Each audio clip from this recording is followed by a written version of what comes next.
I wouldn't be much of a Maddie if I didn't Spatty.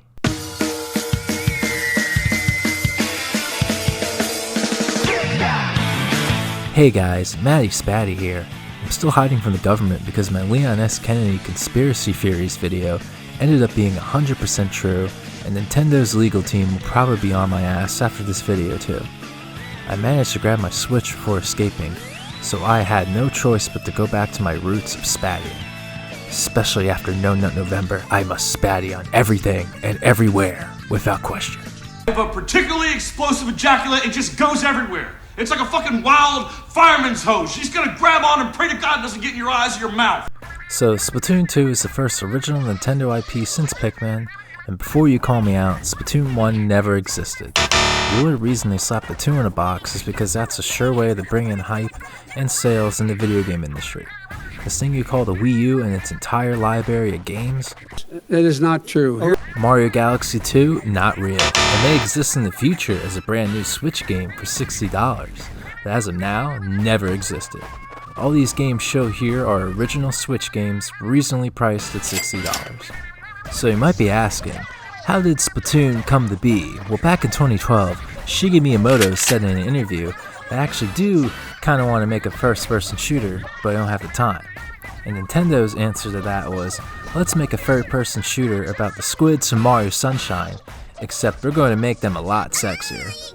Coming up, children are getting sexier, and that's pretty cool. When you boot up the game, you gotta sit through the host's radio show to hear all the updates. They're even giving us their own twisted guidelines for the coronavirus. I play video games to get away from your miserable reality.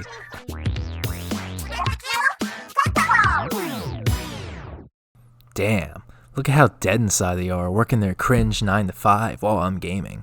Splatoon 2 actually has an offline single player, which is surprisingly fun and a good way to get used to the game's controls.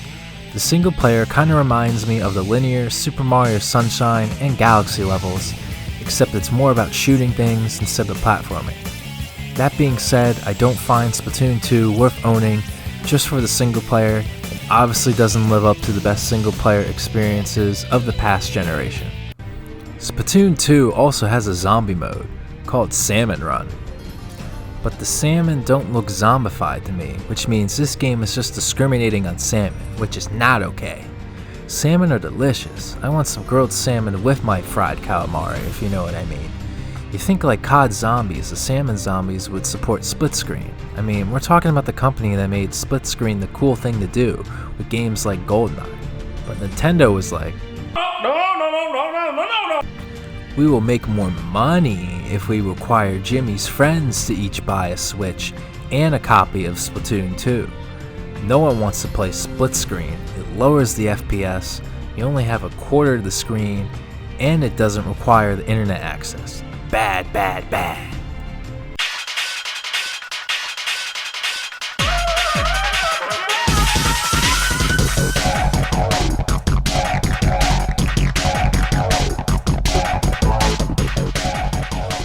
Now let's get to the meat and potatoes of the game, the online matches.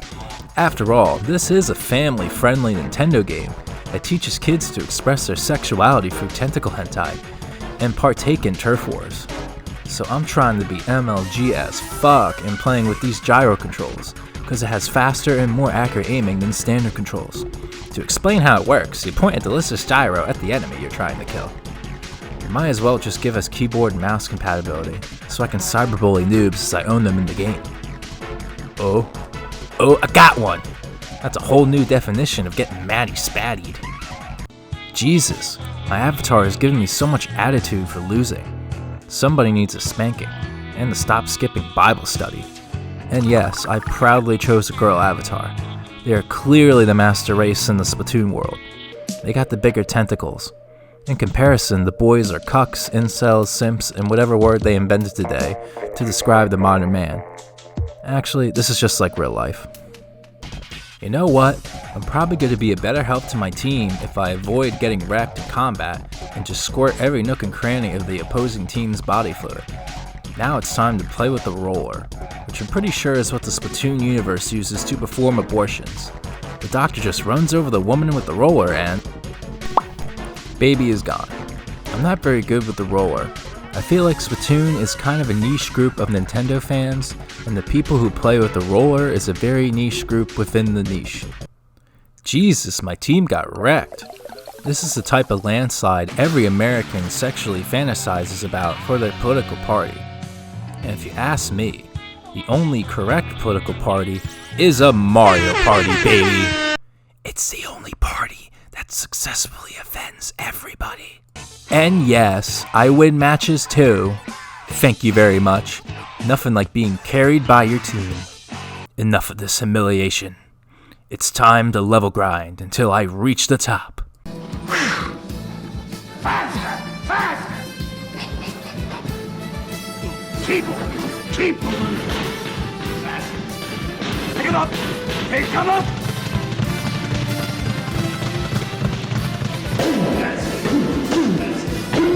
Yeah. Speed! Speed! Come on. That'll be a slack. 59! One more push! Yeah, come on! 45, 46, yeah, 47, 48, 49, 50. Actually, I got bored of level grinding already. Here, have some footage of some bad boys shooting Spattoon gunk.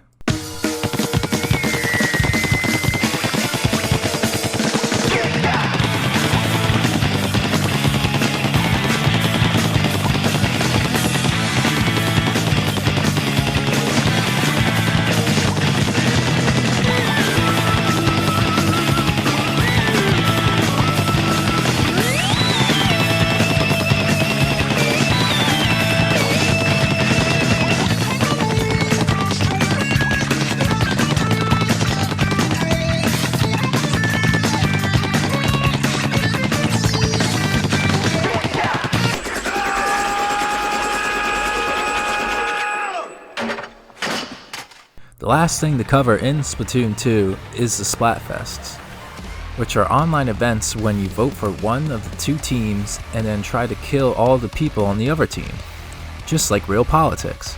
Nintendo really knew how to market this game to Americans. The whole thing is a giant celebration in the Splatoon universe. All weekend long, the streets are flooded with booze, drugs, and prostitutes. Barina and Pearl are DJing and playing nothing but penis music. This is a masterpiece I did for Team Mayo. I drew this with a Switch Pro controller. I am an artiste! The Team Mayo and Team Ketchup Splatfest was like 3,000 internet years ago, which were simpler times back when the Switch had free online. Now you gotta pay for Nintendo Switch Online, but they didn't even bother improving their online servers. They added some NES and SNES games included in the online service, but these games should have been available on Switch from day one. And yes, they did just recently give us some 3D Mario games, but they are releasing their older games at a snail's pace and even only giving players a short 6-month purchase window in an attempt to generate more hype and sales. Nintendo's core audience picks up everything they throw down, even if it's some bullshit. I'm included. Despite how frustrated I am with how Nintendo handled Mario 3D All-Stars, I couldn't resist not picking it up. It's just simply satisfying to play these games on Switch. Because Nintendo found a lot of success releasing a handheld that plugs into the TV, they're able to get away with a lot of scummy business practices, and still satisfy the majority of their fanbase. Another example of this is when I tried playing the Switch version of Mario Sunshine with a GameCube controller. Come on Nintendo, Super Smash Bros. Ultimate is compatible with a GameCube controller, and you can't even make a GameCube game work with a GameCube controller? I don't know much about programming, but I'm pretty sure it takes more effort to change the button layout than to leave it be. Nintendo fans just want to remember a time when their penises were smaller, and also when they could play Mario Moonshine with a GameCube controller. It's like Nintendo is just telling us to emulate these games, because they refuse to make a product that offers more than emulation. Maybe give a free iTunes code for all the game's music and include some original artwork and some making of videos? That would be a better idea than your crusade to rid the world of emulation. Listen. I've been talking a lot of smack about Nintendo in this video, because I know they are better than this. I believe they are the greatest video game developers in the world with the largest amount of video game history. I was a Nintendo kid growing up, and I didn't own a non-Nintendo console or gaming PC until I was off to college. Every era, Nintendo delivered something groundbreaking. Experiencing Mario 64 for the first time is like the gaming equivalent of losing your virginity, and I felt a similar way playing Mario Galaxy for the first time. Jump to 2020, Nintendo's biggest announcement of the year is a very simple collection of old Mario games. I guess COVID threw a wrench in Nintendo's plans, like everyone else. Maybe I'm being too harsh on Nintendo. They are running out of Wii U titles to port over, so hopefully that will force some original content soon. They could be like PS4 and release all their big bangers towards the end of this Switch's life. One question still remains: what is the goop that is used in Spattoon battles? I refuse to accept that it's their ink for an answer. Could it be the bloodshed of battle? Spattoon could very much be Nintendo's adaptation of the Purge or Hunger Games, having scheduled killing in order to keep society at bay. Or it could be their semen. I mean, they are swimming in that shit after all. Spattoon might be a representation of our purpose in life, which is our sick desire to pass on our seed. Stuffed with the same single object of obsession. That selfish and atavistic desire to pass on one's seed. Instead of passing on your genes, go check out my memes at maddie.spatty.insta. There's only one way to settle this dispute, once and for all. It's time for a death battle! Don't worry guys, I'll never do that to you. That would just be too cruel. It's time for Splatfest! Oh wait, Nintendo has stopped creating original Splatfests? Guess we'll have to make our own. Introducing Maddie Spatty's Splatfest. Bloods versus Seamen. Right now you can vote for either Team Bloods or Team Seamen in the survey below before the listed time ends. Like, oh my god, cum is way easier to swallow than blood, and tastes sweeter too. Fuck you, we are all bloods. I bleed out for my brother and sisters. Like, you're going to give me AIDS with all your blood. You're going to get me pregnant with all your fucking cum. I should have just mentioned this at the beginning of the video. If you don't feel like chalking up the $60 for Splatoon 2, you can play Ninjala on Switch. It's the same thing except it's free to play. And they have Sonic outfits. The Sonic outfits are no longer available, and the full set was worth about $60 in game currency. Gotta spend fast!